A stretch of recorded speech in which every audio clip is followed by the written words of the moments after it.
Hello বন্ধু, তোমরা কেমন আছো? আশা করি তোমরা খুব ভালো আছো। আমিও খুব ভালো আছি। চলো, রান্না পুজোর ভিডিও নিয়ে চলে এসেছি তোমাদের কাছে। তো দেখো, আমরা গিয়ে বাপের বাড়ি গিয়েছি রান্না পুজোর জন্য।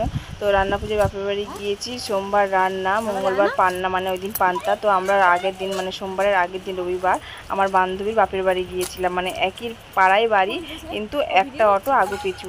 আমার বাড়িতে থেকে ওর বাড়ি একটা অটো আগে যেতে হয়, আর আমার বাড়িতে একটা অটো পরে যেতে হয়।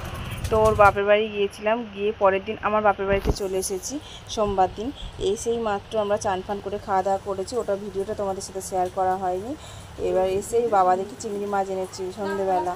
তো প্রায় 3-4 কিলো চিংড়ি মাছ হবে। তো চিংড়ি মাছগুলো আমি আর আমার বান্ধবীটা দুজনে কেটে নিয়েছি।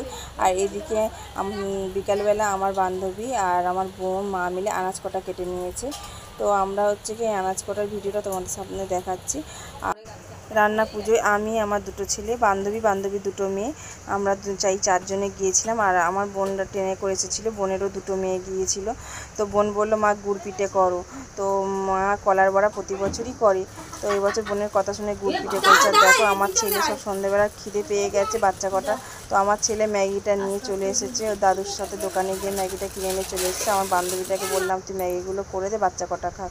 এদিকে বাবা ইলিশ মাছ নিয়ে চলে এসেছে। ইলিশ মাছটা একটু নরম ছিল, কারণ বাবাকে বলছিলাম এত নরম ইলিশ মাছ কাটবো কী করে। বাবা বলছে বরফের মাছ সবই এইরকমই, দেখ কাটতে পারিস কি। তো ওই রকম বাবা আর একবার ওইরকম ইলিশ মাছ এনেছিল বোনের কথা শুনে, কেন বোন বলছিল, বলে বাবা এই ইলিশ মাছ এইটুকুনিতে হবে না, আরেকটু ইলিশ মাছ নিয়ে এসো। তো ওই রকম বাবা আবার পরে আবার ওরকম ইলিশ মাছ নিয়ে এসছে, আবার রাত্রে কাটতে বসেছি। তো ওই ইলিশ মাছ করা দেখানো হয়নি, এই ইলিশ মাছ করা দেখানো হয়েছে, কারণ রাত হয়ে যাচ্ছিল। আর এদিকে মা সবজি ভাজাটা বসিয়ে দিয়েছে, দুটো ওভেন জ্বালিয়েছি, কারণ একটা ওভেনে দুটো উনুন মা বসেছে, আর সিঁড়ির তলায় আর একটা ওভেন আছে, আমি আর বোন বসেছি। যদি বলো রান্না পুজোয় উনুনে হয়নি কেন, আমাদের আগে মানে জোড়া পাকা আঁচ ছিল, তো ওই সিমেন্টটা করার পরে আঁচটাকে পুরো বন্ধ করে দিয়েছে। এদিকে আমার বান্ধবীর মেয়ে আর আমার বোনের মেয়ে বলো, মাসি আমাদের দিকে একটু ভিডিও করে দেখাও। তো ওদের দিকে একটু ভিডিও করে নিয়ে দেখা হলো। এদিকে আমার বোনের ছোটো মেয়েটাও খাটে বসে আছে।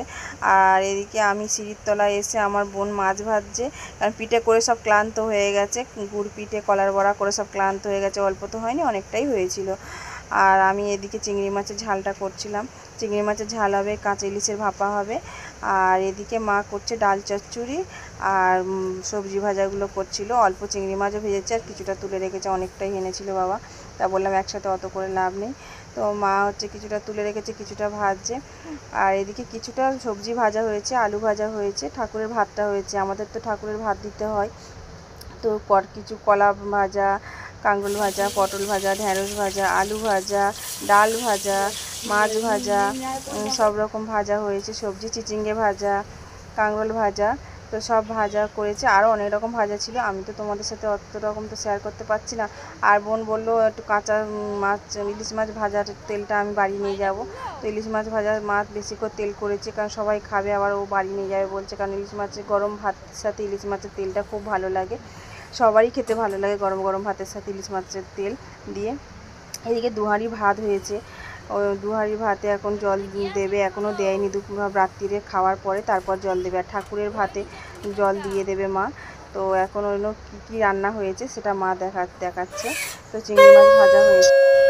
তো দুটো ওভেন জ্বেলেছিলাম বলে তাড়াতাড়ি 11টার সময় রান্না শেষ হয়েছে, নাহলে রান্না আমাদের সারা রাত ধরে হয়। তো অন্য বছর অনেক লোক খায়, এবছরে 2-3 বছর ধরে কেউ কারো বাড়ি খেতে যায় না, নাহলে অনেক করে রান্না করতে হয়, ওগুলো মা অল্প অল্প করে রান্না করেছে। আর দেখো, আমাদের রান্না শেষ হয়ে গেলে শাঁখ বাজাতে হয়, মানে রান্না বসানোর সময় শাঁখ বাজিয়ে প্রদীপ জ্বেলে ঠাকুরের যত রকম রান্না করো সব কাঁচা কাঁচা জিনিস দিয়ে মানে রান্নাটা বসাতে হয়। ঠাকুরের একে গ্যাসেতে ঠাকুর একে রান্না বসাতে হয়। আর রান্না শেষ হওয়ার পরে শাঁখ বাজিয়ে প্রদীপ জ্বেলে নমস্কার করে ভাতেতে জল দেবে, কারণ আমাদের যখন রান্না শেষ হবে তখন ভাতেতে আমাদের জল দিয়ে দিতে হবে, কারণ ওই মাটির যে হাঁড়িটা আছে ওটা ঠাকুরেরই ভাত, ওই জন্য ওই ভাতেই জল দিয়ে দেয়। আর এদিকে ওর সব বাচ্চারা ঘুমিয়ে পড়ছে বলে সবাইকে খেতে বসিয়ে দিয়েছে, আমার বোনের বড় মেয়ে, বান্ধবীর বড় মেয়ে, আর আমার বড় ছেলে, তিনজনকে খেতে বসিয়ে দিয়েছে। এদিকে বাবা খাচ্ছে, ওদিকে বোন খাচ্ছে। ওদের খাওয়া হয়ে যাওয়ার পরে এদিকে সবাই আমরা বসে পড়েছি। এদিকে দেখো, আমি আমার ছোটো ছেলেকে ভাত নিয়ে বসে পড়েছি, ওরও ঘুমিয়েছিল, ঘুম থেকে টেনে তুলে ওকেও খাইয়ে দিচ্ছি। আর বোন ওদিকে বসে পড়েছে, বাবারও খাওয়া হয়ে গেছে। বোন বলছে আমার দিকে একটু তা দেখা, তা ওর দিকেও একটু দেখানো হলো। আর এদিকে মা বসে আছে, সবাইকে খেতে দিচ্ছে, কারণ সবাইকে খেতে দিয়ে মা লাস্টে খাবে। আমার ছোট ছেলেকে খাইয়ে নিয়ে তারপরে আমি খেতে বসবো।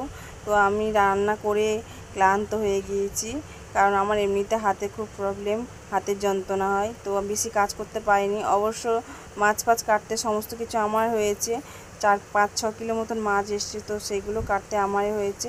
আর ওই দিনে আমরা সব রাত্রিরে খাওয়া দাওয়া করে শুয়ে পড়েছি। পরের দিনকে মঙ্গলবার দিন আমাদের পান্না মানে পান্তা। তো এই দিন মনসা পুজো হয় আমাদের। এই মনসা ডাল নিয়ে গ্যাসের সামনে মা সিঁদুর দিয়ে এঁকে আমাদের ঠাকুরের নবভোগ দেওয়া হয়, মানে যত রকম রান্না হবে সব 9 রকম সাজাতে হবে। ওটা হলো বুধবার সকাল ভোরের বেলা আমাদের ওটা জলে ভাসাতে হয়। তো ঠাকুরমশাই এসে গেছে, ঠাকুরমশাই পুজো করছে।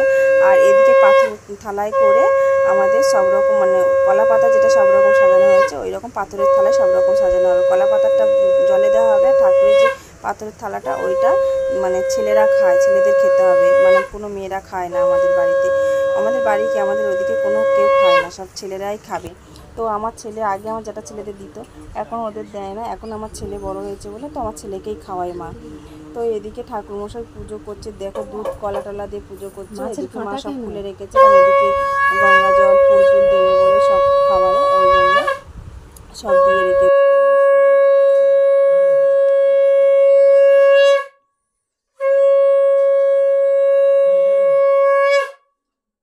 ভিডিওটা ভালো লেগে থাকলে লাইক কমেন্ট শেয়ার, যারা ফেসবুকে দেখছো ফলো, আর যারা ইউটিউবে দেখছো সাবস্ক্রাইব করবে।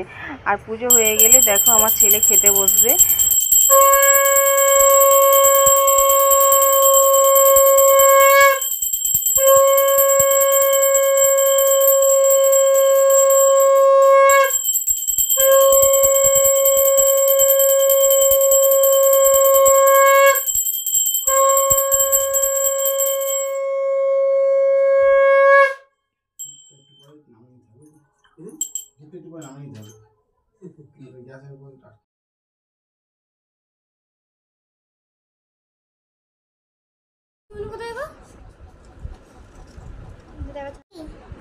এটা একটু দেখাই দিকে, তাকাবি তো।